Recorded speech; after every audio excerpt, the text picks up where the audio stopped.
Olá pessoal, tudo bem? Obrigado aí pela participação, Valdirene, Letícia, Fernando, Neuza, Evandro, Raquel, pessoal entrando aí. Estamos aqui iniciando mais uma live do Excelências SC. Roberto Zardo, seja bem-vindo. Novas aqui.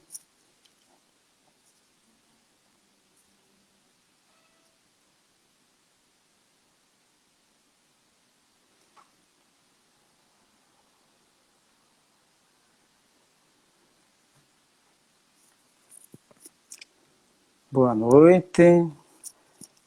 Estamos aqui iniciando então a live, mais uma live da Excelências SC. Hoje estaremos falando com o Júlio César Lunardi, que é o nosso presidente do Conselho Superior do Excelências SC.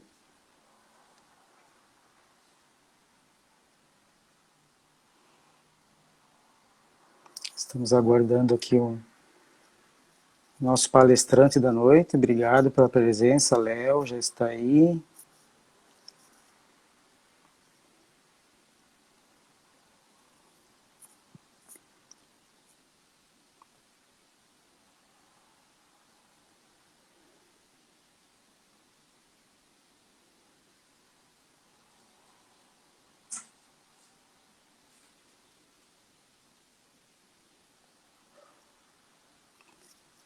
Estamos iniciando aqui.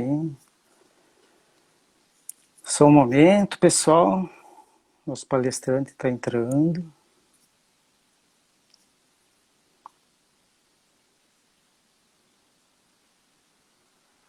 Estamos aguardando, então, o Júlio César Lunardi, que é o nosso presidente do Conselho Superior do Excelências SC, o Movimento Catarinense pela Excelência no Estado de Santa Catarina. Movimento que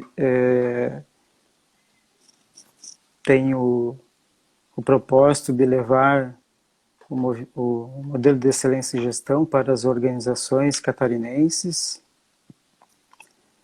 Estamos aguardando o Júlio. E hoje vamos falar sobre o modelo de excelência em gestão, a aplicação dele nas organizações. O Júlio está entrando.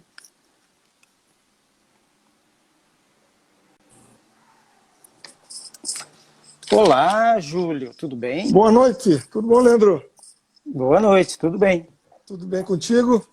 Tudo tranquilo. Que ótimo, Leandro.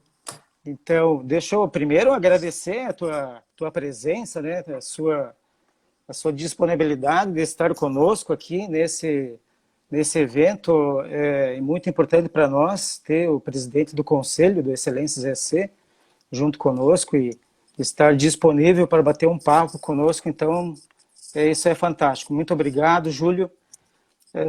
Deixa eu me Obrigado, apresentar Leandro. aqui para as pessoas que estão entrando aí. Temos muita gente entrando.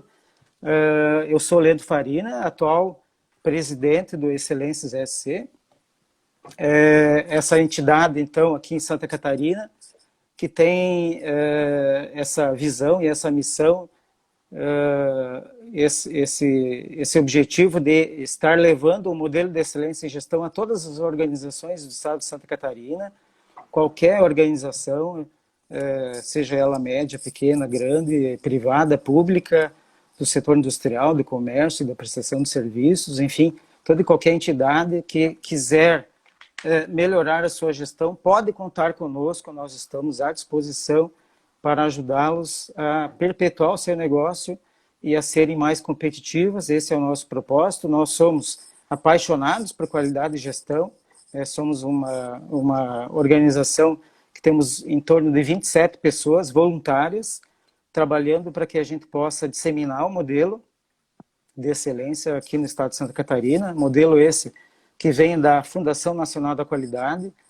um padrão internacional de modelo de gestão de empresas que buscam ser classe mundial, e a gente tem hoje aqui, né, um representante de uma organização que é muito conhecida, né, e que tem um trabalho fantástico aí no Brasil, Mas antes de falar da organização, Júlio, eu queria que tu se apresentasse para nós, para as pessoas que estão nos acompanhando aí, dissesse quem é Júlio César Lunardi. Ok. Obrigado, Leandro. E primeiro agradecer o convite, dizer que é um prazer poder estar aqui conversando contigo sobre excelência, sobre as companhias, sempre com o objetivo de a gente incentivar, né, as empresas a buscarem cada vez melhorias, eficiência, evoluírem, enfim, como empresas, né? Bom, meu nome é Júlio César Lunardi, eu tenho 58 anos, sou casado com a Cláudia, tenho 2 filhos, o Rodrigo e o Gabriel, sou casado com ela há 27 anos, né? E eu estudei engenharia elétrica aqui em Santa Catarina, na Federal, na década de 80, né? E fiz um MBA em gestão empresarial pela Fundação Dom Cabral e atuo na ENGIE Brasil Energia há quase 35 anos, né? A minha carreira foi muito ligada à parte técnica e de gestão, né? Muito ligada às usinas hidrelétricas, tá? Eu praticamente passei por todas as usinas hidrelétricas da companhia, onde obtive muita experiência, muita qualificação, pude interagir com pessoas do Brasil inteiro, né? E hoje ocupo desde 2015 a diretoria administrativa da ENGIE Brasil Energia, né? Como eu disse, eu tive uma carreira muito técnica e gerencial, fui gerente de operação, de manutenção, de usina, de regional e depois gerente de geração hidráulica, ou seja, de todas as hidráulicas da companhia. Como eu disse, tive vários desafios, já troquei várias vezes de área, né? Isso eu acho que me ajudou muito a evoluir. E agora também vou ter um outro desafio, porque eu estou saindo da diretoria administrativa e assumindo uma diretoria do complexo termoelétrico Jorge Lacerda, tá? É um outro desafio. No meu lugar vai ficar a nossa gerente de tecnologia da informação, que é a Luciana. Aproveito e já desejo um grande sucesso a ela nessa nova atividade, né? Legal, Júlio.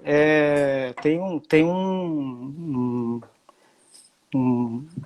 aprendizado enorme aí dentro dessa tua jornada aí dentro da empresa, né? São muitos anos aí e essa experiência toda sendo compartilhada hoje conosco aqui vai ser muito bacana. Quero registrar aqui a presença do nosso ex-presidente Zardo, dos meus colegas Sérgio e Leonardo. Está aqui em peso o Núcleo de Gestão para a Excelência, lá de Joaçaba, lá o Dirceu, o Francisco, Valdecir, obrigado aí pela presença de todos, bem bacana. E, Júlio, um dos fundamentos, né, do modelo de excelência em gestão é a liderança transformadora, né? O Léo está, inclusive, postando aqui que o Júlio é um baita de um líder, né, transformador dentro da organização que ele trabalha e agora, mais uma vez, sendo desafiado, né, a trabalhar numa outra posição, num outro momento, né? Como que tu percebe, né, dentro da organização que tu trabalha ao longo dos anos, essa definição da missão, visão, valores, a disseminação disso, a definição, a comunicação desses objetivos estratégicos, enfim, desse contexto todo dentro da empresa, dentro da organização, como que tu vê isso e como que isso aconteceu e qual a tua experiência nesse sentido? Ok, Leandro. Na realidade, tu acabaste de abordar aí vários temas, né? Mas iniciando aí sobre a questão de você ter um método de gestão, né? Isso é muito importante para as companhias, né? Porque, via de regra, as nossas companhias elas atuam num ambiente de extrema competitividade, né? Então, é muito importante que as companhias tenham um modelo de gestão, uma forma de gestão que dê essa sustentação para ela, né? Mas, ao mesmo tempo, conheça os seus processos. Tá? O conhecimento dos processos é importante. Importante também você ter a convicção de que você está adotando as melhores práticas no teu negócio, né? E, de novo, só isso não basta, né? Você, tendo a convicção que você adota as melhores práticas, você precisa, de tempos em tempos, desafiar essas práticas, né? Mesmo elas sendo consideradas, naquele momento, as melhores, né? Por quê? Porque se você não fizer isso, outra companhia vai fazer, um concorrente teu vai fazer, né? E é o que a gente observou aí ao longo do tempo, companhias que eram líderes no seu segmento, em pouco tempo deixaram de ser e viraram coadjuvantes, né? Então, esse processo pela busca constante da eficiência, da melhoria contínua, tem que ser um tema constante na nossa atividade, né? E é isso que a Excelência prega, né? Essa busca constante pela melhor qualidade de vida das nossas populações, a melhoria da nossa eficiência, né? Isso deve ser uma constante, né? E aquilo que tu falou, né, das pessoas, a liderança, elas são importantíssimas, porque essas mudanças elas só ocorrem através das pessoas, tá? Quando as pessoas pensarem em fazer diferente, né, e pensarem em uma nova solução, né, acreditando nesse poder da transformação, é que nós vamos conseguir mudar e melhorar e evoluir, né? Então, o líder ele tem um papel fundamental, porque ele é que traça, digamos, junto com os empregados e gestores, né, os desafios para a companhia, mas ele é o que conduz, é o guardião de todo esse processo, né?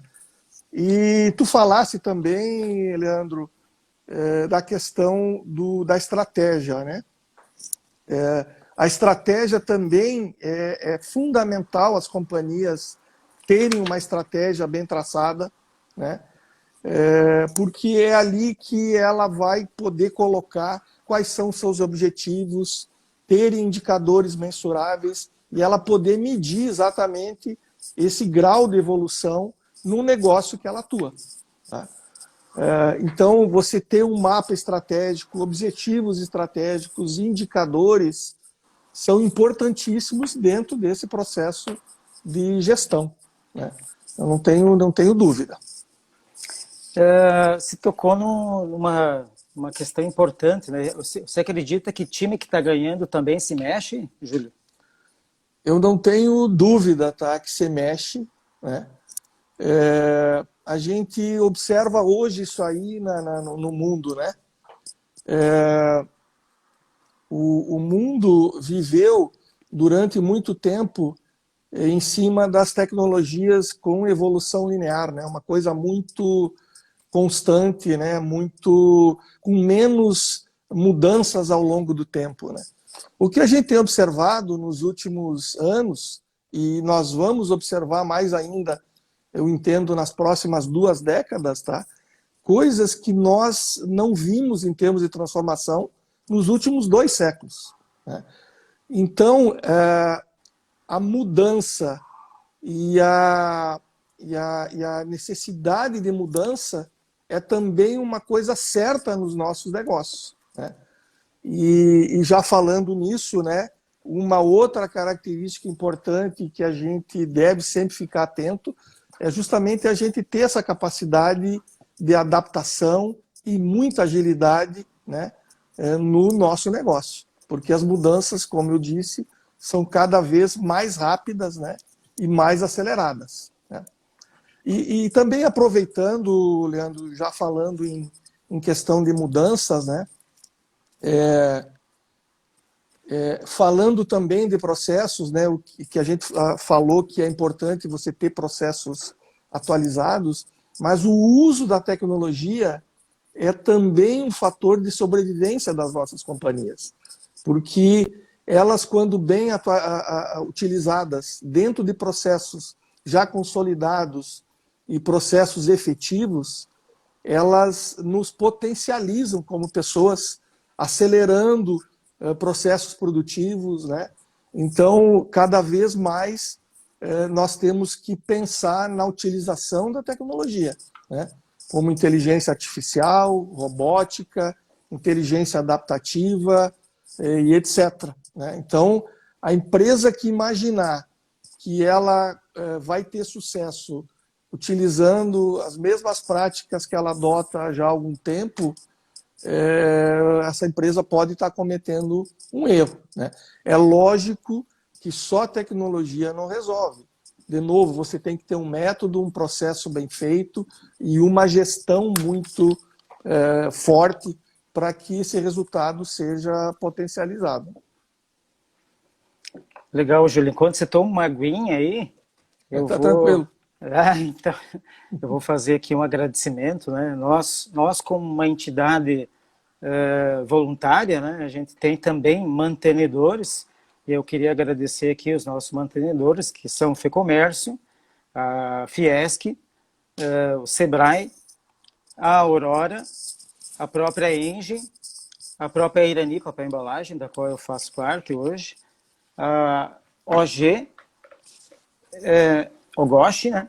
E a Ultragás. Júlio, tu comentou, né, essa questão da adaptabilidade, essas mudanças que ocorrem muito rápido, e a questão também da transformação digital. Como é fazer esse planejamento, que geralmente é de longo prazo, e ainda mais no negócio de geração de energia, que requer aí um planejamento, uma maturação de mais longo prazo ainda, né, imagino eu, com essas mudanças constantes, né? Tem muitas empresas que fazem planejamento para 3 anos, para 5 anos, para 10 anos, mas a coisa está mudando tão rápido que essas empresas, principalmente as de tecnologia, que tem esse planejamento longo e as coisas mudando a toda hora, acaba que é atropelado pela mudança, né? Mas no ramo da Engie, vocês conseguem conciliar essa velocidade da mudança com o planejamento de longo prazo, que eu imagino que requer um negócio de geração de energia? Ok. Antes de eu fazer um comentário direto no teu questionamento, Leandro, queria só comentar que a Engie, né, é uma empresa que atua no Brasil em 3 linhas de negócios, tá? Uma na área de transporte de gás, né? Outra na área de soluções para cidades, indústria, etc. E tem a linha de negócios que é de energia elétrica, né? Transmissão e geração, que é na qual eu sou o diretor administrativo e cuja sede é aqui em Florianópolis. Ou seja, é a linha de energia elétrica, tá? Essa linha é a linha mais significativa dentro do grupo no Brasil, em termos de resultado e etc. e tal. Nós temos mais de 60 usinas distribuídas no Brasil, em mais de 13 estados, né? E realmente isso que tu falou, né, o negócio de geração e transmissão de energia elétrica, ele requer investimentos, é capital intensivo, né? E com um período de maturação desses empreendimentos longo, ou seja, a construção de uma usina hidrelétrica normalmente gira em torno de 5 anos, sendo que a sua concepção provavelmente ocorreu 5, 6, 7 anos antes de iniciar a sua implantação, né? Então, realmente uma decisão que é tomada, por exemplo, para a construção de uma planta hoje, ela tende a trazer resultados daqui 2, 3 anos, né? Então, realmente, a questão do planejamento, ele é importante, né? A gente tem um planejamento de médio e longo prazo, mas esse planejamento é revisto, né? Uma frequência já definida de um ano, e também, quando necessário, durante o seu próprio ano, por conta dessas mudanças que eventualmente possam ocorrer, né? Esse planejamento, tá, ele ocorre justamente com uma definição dos objetivos estratégicos para a companhia para aquele ano ou para os próximos anos, né? E isso ocorre de uma forma muito participativa, né? Normalmente as diretorias definem o que seriam os direcionadores estratégicos para aquele determinado ano, né? E as várias unidades organizacionais da ENGIE, os gerentes de unidades organizacionais, desenvolvem propostas, né, de objetivos e desafios e que acabam virando objetivos para cada área, né, onde a gente tem um negócio. Tá? Esse processo ele ocorre, digamos, demora um certo tempo, né? E ele culmina com a apresentação dos objetivos de cada unidade para a diretoria executiva, né? Justamente visando esse alinhamento de trabalho para o ano seguinte, né? Legal, Júlio. E não deve ser muito simples, né? Fazer a gestão de riscos, fazer compliance, fazer esse planejamento estratégico considerando todas essas variáveis, né? Internas e externas também, com essa mudança de cenário de um governo para outro, enfim. Isso deve dar algum trabalho aí para o pessoal do planejamento estratégico. Isso que tu falou, né, a questão de riscos, né, que a gente chama na companhia Enterprise Risk Manager, ele é revisitado também constantemente, mas com uma frequência, digamos assim, já definida, no mínimo uma vez por ano. A gente avalia todos os riscos, né, que a gente entende que a companhia pode ter, né, desde risco tributário, segurança cibernética, regulatório, etc. e tal. Normalmente são em torno de 10 riscos que a gente avalia e consegue pontuar eles, né, em termos de probabilidade, tentando identificar aqueles que a gente tem que ter uma atenção maior, um plano de mitigação, e etc. e tal, para que o negócio realmente não sofra descontinuidade, né? Legal.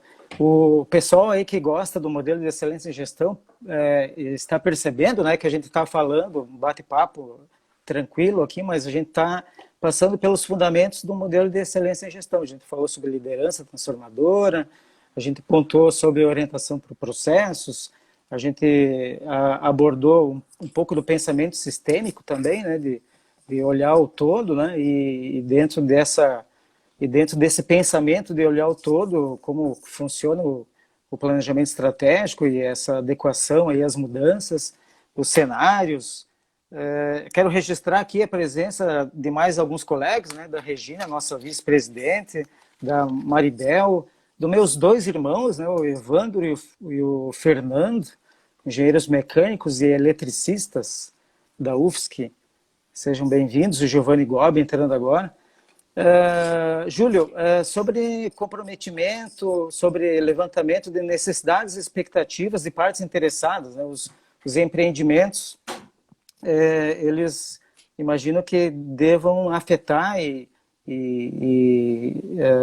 positivamente muita gente, muitos stakeholders, né, devem estar sob os olhares aí de vocês aí quando monitoram os empreendimentos, né? Não tem dúvida, Leandro. Até para o pessoal entender um pouco, né, outros aspectos da gestão da companhia, a nível mundial, tá? O grupo também adota o que ele chama de objetivos não financeiros, tá? Notadamente questões ligadas à parte social e ambiental, porque a companhia lá em 2016 ela entendeu que o grupo não deveria ser avaliado somente pelos indicadores financeiros. Tá? Então, por isso que ele criou esses objetivos não financeiros, né, que procura abordar questões ligadas à parte de emissões, à parte de pessoas, diversidade, etc. e tal. E tem um objetivo, tá, que é o objetivo 4, que é o engajamento com stakeholders. Tá? O grupo ele tem uma metodologia que adota no mundo inteiro, né, que é justamente que provoca, né, desafia as várias unidades de negócios do mundo inteiro para que realize esse processo de engajamento. Então, o objetivo, por exemplo, nesse item até 2020, é nós termos todas as unidades industriais, tá, com 100% do processo de engajamento implantado. Então, o que consiste esse processo? Tá? É você ter uma conversa justamente com as partes interessadas. Né? Então, vamos pegar o caso de uma usina. Tá? Anualmente, naquela usina, existe um processo onde a gente escuta os lindeiros, os munícipes do entorno, e etc. e tal, inclusive os empregados. Tá? Então, é um processo já consolidado, né, que visa justamente essa aproximação. A ENGIE tem, dentro da sua estratégia, tá, atenção à questão à sustentabilidade como um aspecto fundamental, tá, de sobrevivência da companhia nesse mercado tão competitivo. Né? Ou seja, a importância de você olhar não só o aspecto financeiro, mas o aspecto ambiental, social e de governança, né? A gente entende fundamentais para a perenidade da companhia. Agora as empresas, né, principalmente aquelas que têm, estão na B3, nas ações na Bolsa, a partir do Larry Fink, né, estão trazendo muito esse conceito do ESG, né? Estão meio que substituindo a fala de sustentabilidade por ESG, que na verdade de forma bem grotesca, assim, né, falando, seria substituir o econômico-financeiro pela governança. E dentro da governança, logicamente, tu tem o econômico-financeiro, mas sim, trazendo a governança como um guarda-chuva mais amplo, né, não só olhar o econômico-financeiro, mas também todos os aspectos de transparência, ética, gestão de riscos, etc. Compliance. E como que vocês desenvolvem essa conversa com os stakeholders, Júlio? Quem seriam a cesta de stakeholders de vocês? Clientes, fornecedores, a comunidade de entorno? Exatamente, exatamente. A gente procura abranger o máximo de stakeholders identificados, né? Então, clientes, fornecedores, usuários da água, no caso de usinas, né, do entorno dos nossos reservatórios, né? Todas essas partes interessadas, elas são ouvidas, né, Leandro? Um outro comentário que eu faço, né, existe um índice chamado ISE, né, Índice de Sustentabilidade Empresarial, que digamos assim, gerido pela B3. Né? Esse índice ele existe há 15 anos, né? E a ENGIE tem a satisfação e a honra de poder compor ele, tá?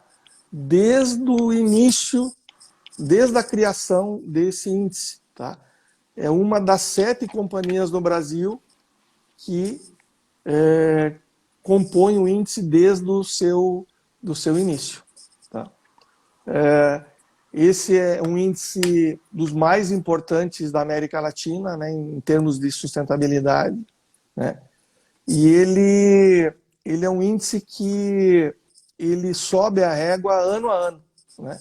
E isso faz com que a empresa também procure evoluir nos aspectos, né, em todos os aspectos ligados ao ESG, como você falou, né? E porque a gente considera importante, né, você ter esse cuidado em relação à parte ambiental, à parte social e de governança, né? É legal. O IS ele gera um relatório de desempenho quantitativo, né?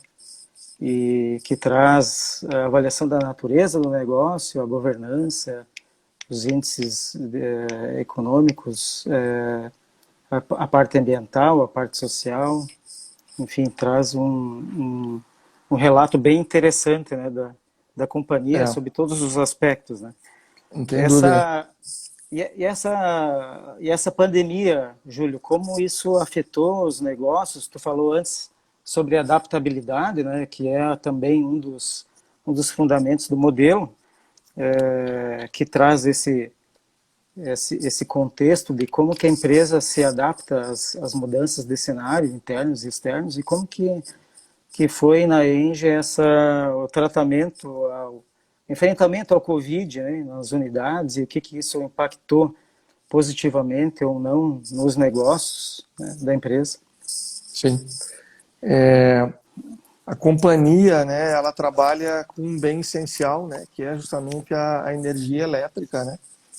Então, a gente tem uma responsabilidade muito grande em manter a continuidade, né, do fornecimento, da geração de energia, né? Hoje a Engie ela representa 6% da demanda de energia elétrica no país, né? Então, tem uma responsabilidade muito grande na geração e fornecimento de energia, né? Então, a gente teve que fazer um trabalho muito pesado, né, justamente para poder manter essa continuidade. Tá? Isso exigiu a gente desenvolver planos de atuação diferenciados justamente em função do momento que cada região ou que cada usina vivia em termos da Covid. Tá? Então, a gente chegou a montar turnos de operação com horários diferenciados e chegamos a ter em algumas plantas o que a gente chama de confinamento. Tá? Ou seja, aquele grupo de operação ele ficou segregado num ambiente, né, na medida que havia um risco numa determinada instalação, um risco mais importante de contaminação. Tá? Por que a gente teve que fazer isso? Porque normalmente esses quadros que operam essas plantas são quadros extremamente especializados, tá? E que, na eventualidade de uma contaminação de um operador, você teria que afastar provavelmente todo aquele turno que opera aquela planta, né? Por uma questão de recomendação e cuidado, né? Então, era fundamental que ninguém fosse contaminado, né? Mas, ao mesmo tempo, podendo monitorar e gerenciar esses aspectos, né? Então, foi feito um trabalho muito grande de testagem, né? De conscientização, um trabalho forte de conscientização dos empregados, né? Visto que essas plantas não poderiam parar. Tá? Nos escritórios administrativos, desde o primeiro momento, a gente, quando pôde, e a grande maioria isso pôde acontecer, a gente implantou o home office justamente com o objetivo de preservar a saúde dos empregados, etc. e tal, né? E nós tivemos uma grata surpresa, tá? Que a implantação do home office ela não comprometeu a produtividade da companhia, tá? Nesse período aí que a gente teve um contingente grande de pessoal em home office. Hoje, esse número está diminuindo, né? Nas plantas industriais, todas elas estão com praticamente 100% das pessoas, aí eu estou considerando também manutenção e administrativos, né? E no nosso edifício sede aqui, nós estamos em torno de entre 20% e 30%, e a nossa intenção é, ao longo do tempo, né, com segurança, com todos os cuidados, poder promover esse retorno dos empregados às atividades mais administrativas, tá? Em termos do negócio, tá? A gente teve algumas situações de inadimplência, tá? Mas que foram contornados, negociados, né? Empresas que tiveram algum problema de pagamento, mas todos eles foram muito bem mitigados e o impacto de receita não foi, digamos assim, significativo, né?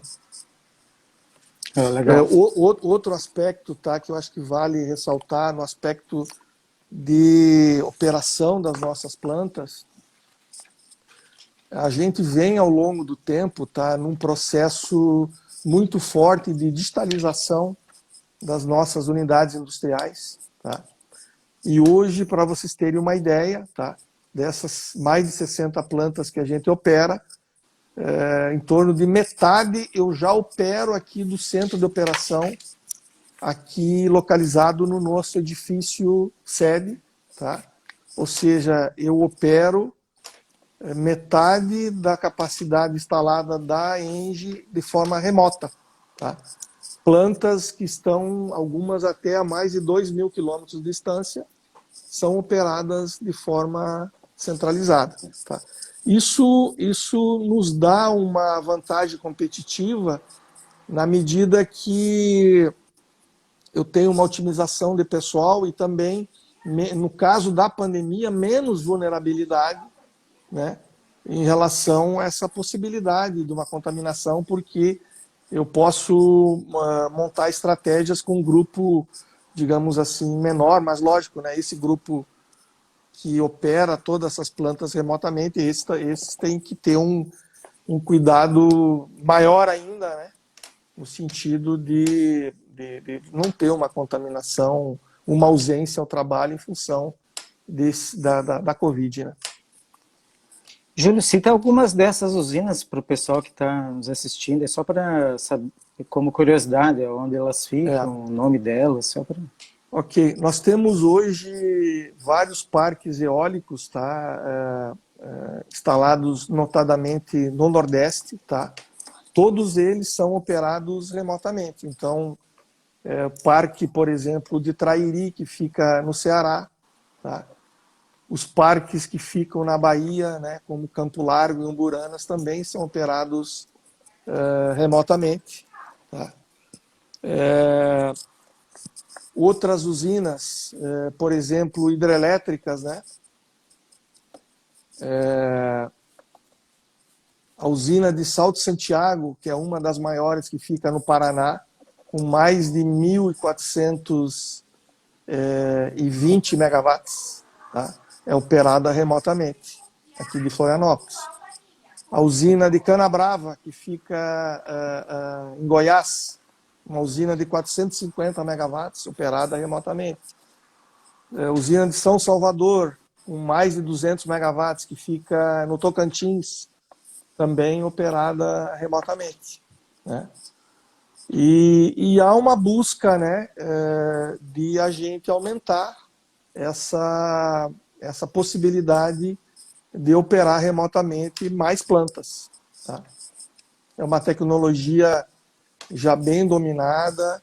A gente, antes de implantar essa operação remota, é feita uma análise, né, do que é preciso melhorar em termos de supervisão e controle, análise de risco, justamente para a gente poder ter o conhecimento e poder mitigar eventuais fragilidades, né, da implantação desse tipo de operação. Isso é transformação digital, né, Júlio? É transformação digital. Que ocorre, só para tu ter uma ideia, desde 2000. Tá? A nossa primeira planta totalmente digital foi a usina de Itá. Tá? Foi a primeira usina digital da ENGIE. Né? Foi inaugurada em 2000. Está completando esse ano 20 anos. Tá? E a partir daí, todas as usinas novas, elas já entraram com tecnologia digital. Tá? Só que só o fato de você digitalizar não já não te traduz como possibilidade de operação remota, porque ela, quando é concebida para operação digital, ela ainda é concebida com operação digital, mas operação local.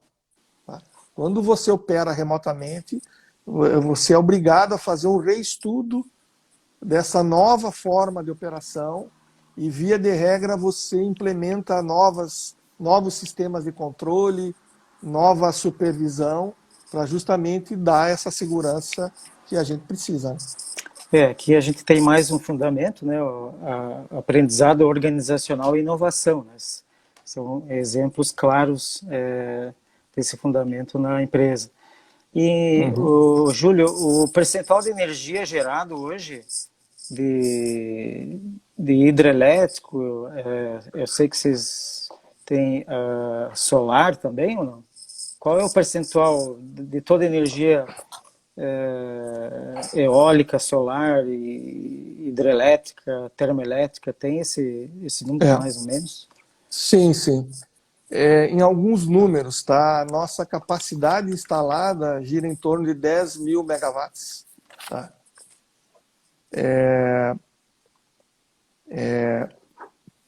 90% dessa geração vem de fontes renováveis. Tá? A maior quantidade de geração é geração hidrelétrica. Tá? Mas nós temos outras fontes de geração, como, por exemplo, a solar. A solar, nós temos uma usina no Rio Grande do Norte com capacidade instalada de 30 megawatts. Tá? Temos também uma usina de biomassa usando rejeito de madeira aqui em Lages. Tá? Queima os resíduos da indústria madeireira da região. Tá? É uma usina de 28 megawatts. Né? Ela, inclusive, foi uma das primeiras a se beneficiar do mecanismo de desenvolvimento limpo, né? Da ONU. Tá? Nós temos usinas de biomassa com bagaço de cana, que ficam em São Paulo. Tá? Temos usina a carvão, tá? A maior usina termoelétrica a carvão do Brasil é da ENGIE, fica aqui em Capivari de Baixo. Né? Temos usinas também, como eu falei, eólicas. Essa é a nossa nova fronteira em termos de investimento, geração eólica, tá? Notadamente construídas, implantadas no Nordeste, onde você tem os melhores ventos do Brasil. Né? Tá? E, em suma, Leandro, assim, esse é o nosso portfólio, né? Tá? Júlio, essa unidade de Lages ainda vende créditos de carbono com o projeto da MDL? Vende ainda, vende. É uma usina que foi referência, né, quando ela foi concebida, né? Eu lembro. Porque a região ali tem uma vocação muito forte na indústria madeireira, e todo o rejeito de processamento, né, ele ia para o meio ambiente. Né? E justamente essa usina, um dos motivadores foi justamente a gente poder gerar energia elétrica utilizando esses rejeitos, né, evitando daí a geração de gás metano e etc. para a atmosfera, que é o que acontecia quando esse material era depositado no meio ambiente. Né? Exatamente. A Irani Papel Embalagem também tem um projeto muito parecido, só que nós geramos menos, né, porque a gente aproveita o vapor também, então a gente gera em torno de 8, 9 mega. E também gera crédito, a gente renovou o projeto por 2 vezes já, e agora a gente está vendendo crédito de carbono numa plataforma aqui no Brasil, plataforma Ecos. Então é uma plataforma nova que foi criada aqui. Até então a gente vendia para países, né, empresas da Europa, mas com o Acordo de Paris isso mudou um pouco. Os países meio que esse mercado não evoluiu, né? E agora no Sim. Brasil tem um mercado interno bem interessante e a gente está comercializando aí com empresas. A gente comercializou esse ano com o Itaú, com o Natura, e estamos em negociação com mais 2 empresas agora. Ah, Mas legal, ótimo. a gente tá... Oi, pode falar, Não, Gil. e só comentando, né, Leandro, nesse tema, o grupo, a nível mundial, tem uma ambição, tá, de ser líder na transição energética. Tá?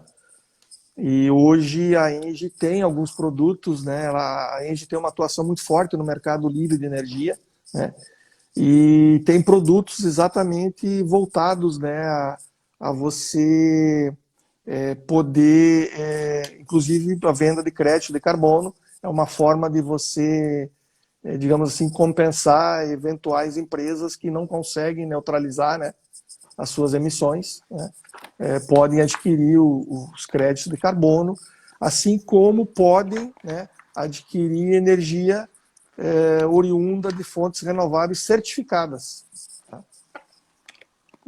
Certificada com certificado verde, né, que é o caso do É, Estado de São Paulo.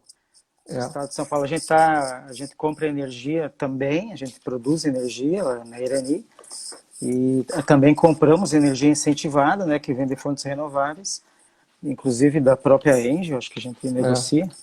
sim, E lá em São Paulo agora tem muita geração de energia do pessoal que produz açúcar, né? Então eles queimam o bagaço de cana e tem um selo verde lá de energia limpa que está sendo difundido lá no estado. perfeito. A Regina está perguntando se ainda vale a pena, se os créditos de carbono ainda valem a pena e viabiliza um novo projeto. Depende muito, Regina. O valor do crédito reduziu muito ao longo dos anos. Hoje, para você fazer um projeto, considerando os custos aí do PDD, considerando os custos de auditoria, considerando os custos de verificação, considerando a taxinha aquela da ONU que não tinha uma vez, agora tem, dependendo do valor de venda e dependendo da quantidade, não vale a pena. Tem que fazer contas, né? Mas nós como empresa, a Irani como empresa, nosso negócio não é venda de crédito de carbono. Então, nós fazendo negócios, né, com empresas como eu citei, Natura, Itaú, etc., a gente mantém aí bons relacionamentos e mantém uma receitinha e traz essa questão do desenvolvimento sustentável, a imagem da empresa e tudo mais. Então, mas tem que fazer continhas, né? Sim. Tem que fazer uma tira e ver se tem payback, enfim. Geração de valor, Júlio. A gente falou sobre praticamente todos os fundamentos, né, da excelência, e o pessoal está comentando aqui, né, que a Engie é uma empresa de classe mundial. O Léo Costa aqui falando também sobre o associativismo, sobre essa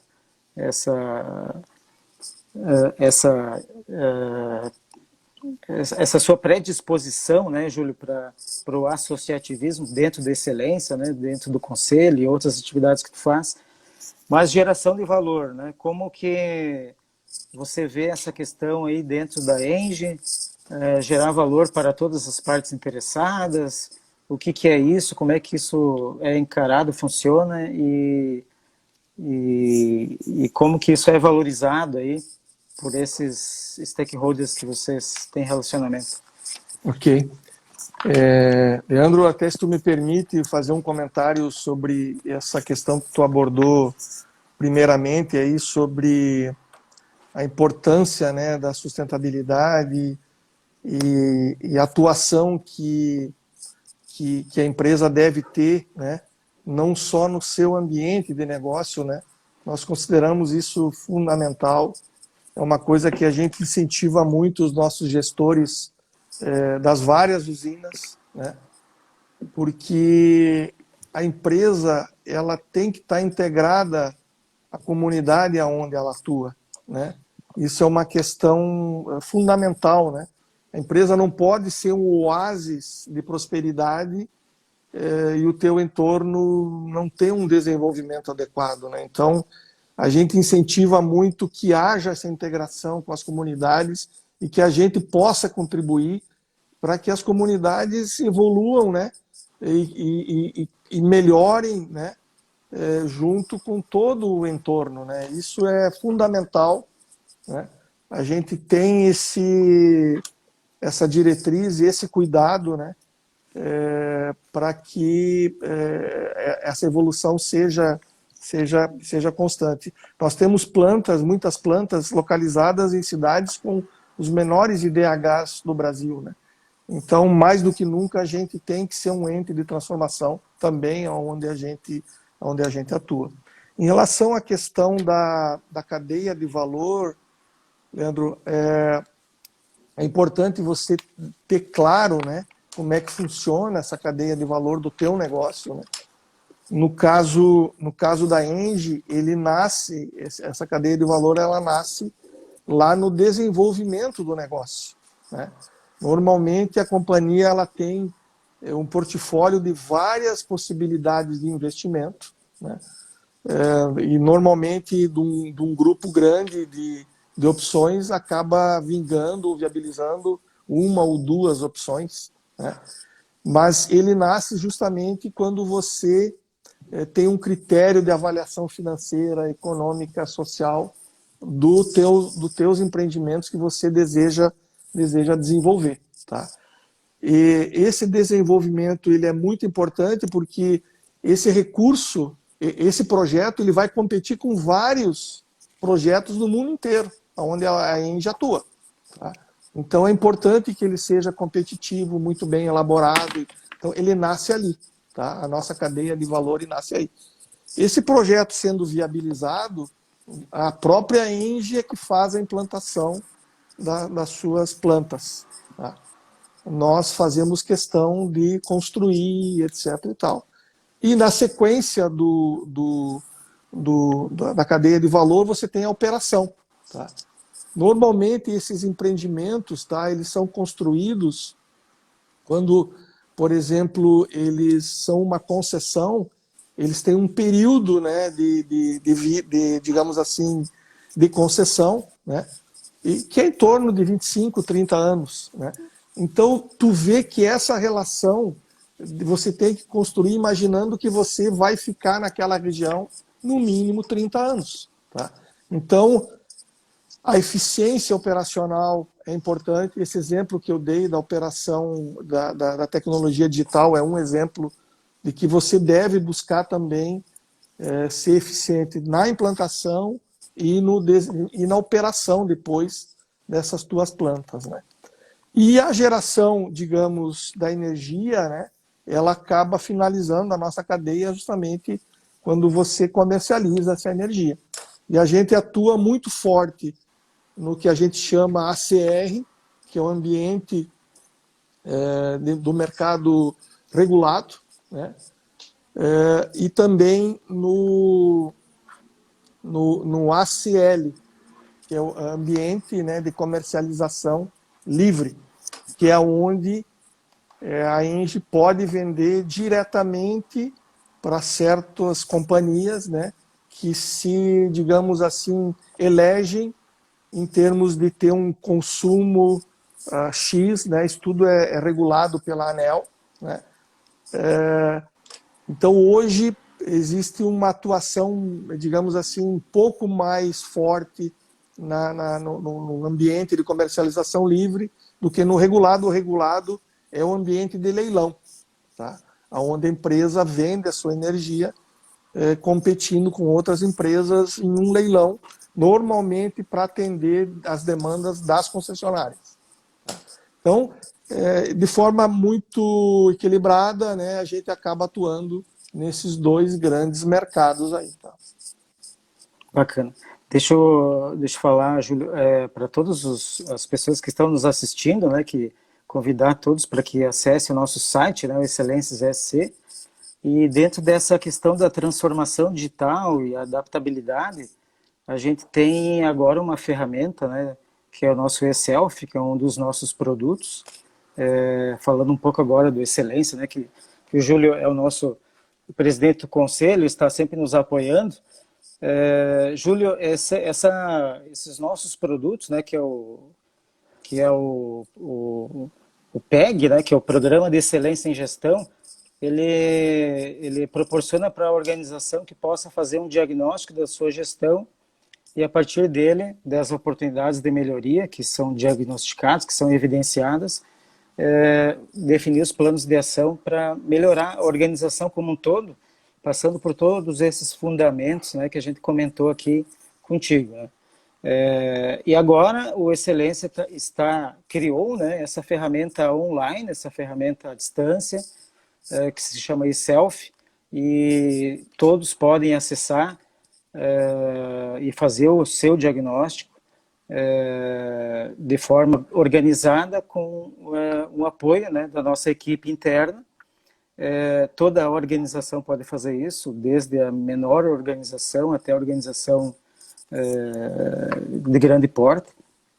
E eu queria que você falasse um pouquinho, para encerrar aí, que a gente já está indo para os finalmente, 4 minutinhos, para esses empresários, né, essas pessoas que estão nos assistindo, esses líderes que nos acompanharam nessa jornada aqui hoje, dessa possibilidade, né, deles poderem evoluir na gestão com o uso dessa ferramenta. Não tem dúvida, Leandro, aquilo que a gente falou aí no início da conversa, né, a importância que as empresas, aí eu falo todos os níveis de empresa, desde a empresa pequena, a empresa média ou grande, né, a importância de ter um modelo de gestão, né, um cuidado com os seus processos, né, para que ela possa se manter no mercado onde ela atua. E o Excelência, ele pode contribuir muito com as nossas empresas, né, porque o Excelência tem produtos excepcionais ligados a essa questão da gestão e de processos, muito acessíveis e adaptáveis, né? Acessíveis, eu digo, com custos muito condizentes, né? A atuação com empresas pequenas, né? E médias, né? São atuações que não são caras, né? Então, a gente incentiva muito o pessoal a procurar o Excelência CC, conhecer esses produtos, né? E, com certeza, na medida que vocês adotem eles, vocês vão ver a diferença em termos de atuação na gestão, né, das suas companhias, né? São coisas muito práticas, né, sendo adotadas, né, e que promove uma melhoria significativa na gestão e nos processos das nossas empresas, né? Então, realmente é uma questão, né, Leandro, que a gente incentiva muito, por isso até o apoio, você citou aí todas as empresas que nos apoiam, né? São empresas que realmente acreditam no modelo, né? Comprovaram a sua eficiência e adotam, né, dentro das suas entidades, né, como Fiesc, Fecomércio, Sebrae, Ogoshi e outras, né, são exemplos concretos de sucesso adotando o modelo, né. Então, se eu tivesse que dar um conselho, né, não tenham receio, o Excelência está sempre à disposição para ajudar vocês a implantar esses modelos. Como tu falou, hoje existem ferramentas digitais que nos auxiliam, digamos, a pessoa a identificar as suas carências e o que o Excelência pode ajudar nesse processo, né? Legal, Júlio. Rapidamente eu vou agradecer aqui a presença de todos. Renata, estou vendo que está aqui nossa vice-presidente também, Zardo. Obrigado a todos pela participação. Obrigado, Júlio. Muito obrigado pela live, pela participação. Eu vou encerrar ela aqui antes que o tempo se esgote, porque a gente vai gravar isso e estará disponível no YouTube e no site do Excelências EC. Foi um prazer enorme tê-los todos. Muito obrigado e até a próxima. Um abração, Leandro. Um abraço para todos aí que nos assistiram. Forte abraço.